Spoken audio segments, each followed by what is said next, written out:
Bajak Laut Roger dalam mengetahui sejarah di 900 tahun yang lalu. Nah, lalu bagaimana kelanjutan keseruan cerita pada One Piece chapter 1117? Mari kita bahas bersama-sama.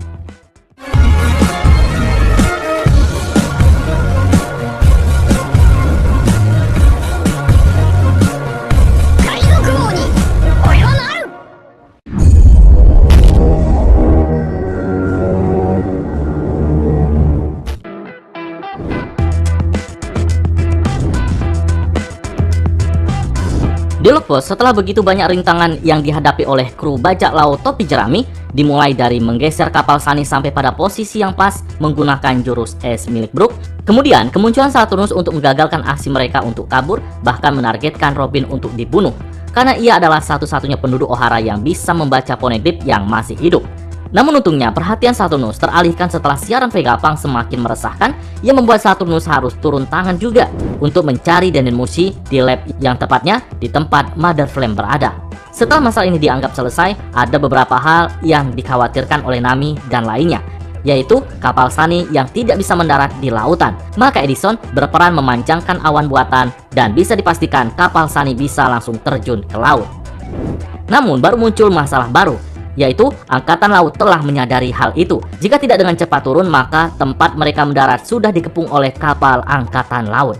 Nah, di One Piece chapter 1117 nantinya besar kemungkinan Jinbe beserta Zoro telah sampai di titik berkumpulnya kru topi jerami berada.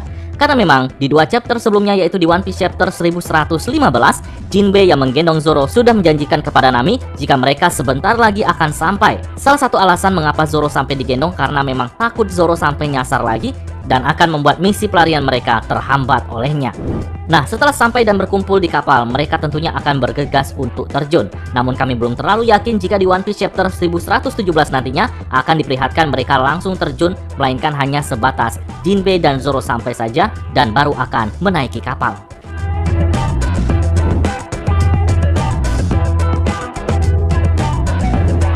Setelah di chapter lalu, Yok mulai menyadari jika ada yang tidak beres dengan sikap Vegapunk, yang seakan telah mengetahui jika ia telah diincar oleh pemerintah dunia untuk dihabisi.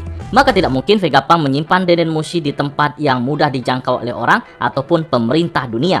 Maka salah satu tempat yang dicurigai Yok adalah robot kuno. Ya, robot yang masih dianggap oleh Yok sebagai robot rongsokan yang tidak berbahaya. Begitu pula dengan Gorosei yang pastinya menganggap jika robot tersebut juga hanya sebatas rongsokan besi tua yang sama sekali tidak berbahaya. Namun faktanya robot yang diciptakan di 900 tahun yang lalu dengan teknologi canggihnya akan membuat semua orang dibuat kaget. Ya, karena robot ini telah bangkit dari tidur panjangnya berkat kemampuan Nika.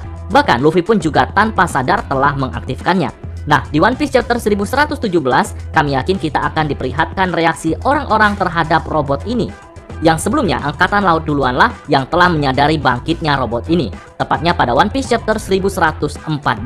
Berdasarkan pengakuan mereka, jika robot itu sangatlah kuat, serangan meriam yang mereka tembakkan sama sekali tidak membuat robot itu tergores. Bagaimanakah reaksi Gorosei saat melihat robot kuno ini? Apakah akan terlihat konyol seperti karakter lainnya? Nah, semoga saja Gorosei juga akan memperlihatkan sedikit flashback tentang seberapa bahayanya robot ini di masanya dulu.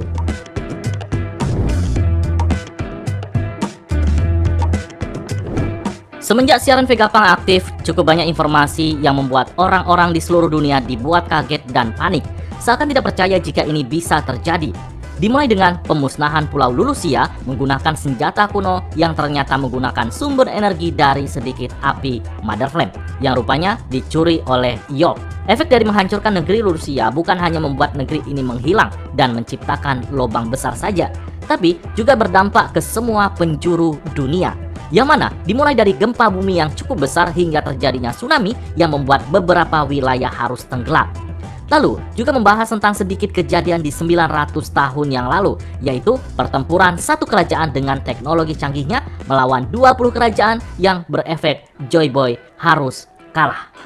Dan dari kekalahan ini berefek pada tatanan dunia yang berubah pula, yang mana tsunami setinggi 200 meter membuat sebagian besar benua tenggelam ke dasar laut dan hanya menyisakan sebagian kecil pulau-pulau yang ada pada saat ini.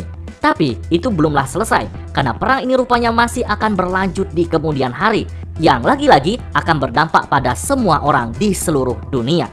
Dan di chapter lalu, Vegapunk membuat Relik dan kru Roger lainnya tidak bisa tidur nyenyak. Karena menurutnya, bajak laut Roger dan krunya telah mengetahui lebih banyak tentang kejadian di 900 tahun yang lalu.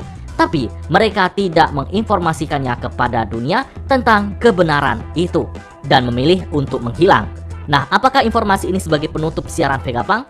Menurut kami, tidak, karena kami yakin masih ada informasi yang akan diungkapkan olehnya. Salah satunya adalah, jika Nakama masih ingat kejadian di Ohara dulu, Profesor Clover sebelum dibunuh, ia menjelaskan tentang kerajaan kuno. Dan saat akan mengungkapkan nama dari kerajaan kuno tersebut, Gorosei Saturnus memerintahkan bawahannya untuk menembak Profesor Clover. Dan semenjak saat itu hingga sekarang, nama dari kerajaan itu belum pernah terungkap. Nah, bisa jadi di One Piece chapter 1117 nantinya, Vegapunk lah yang akan mengungkap nama dari kerajaan tersebut. Dan mungkin kita juga akan diperlihatkan siluet dari kerajaan itu yang jauh lebih jelas dari siluet kerajaan kuno sebelumnya. Nah, bagaimana menurut nakama semua? Apakah nama dari kerajaan kuno tersebut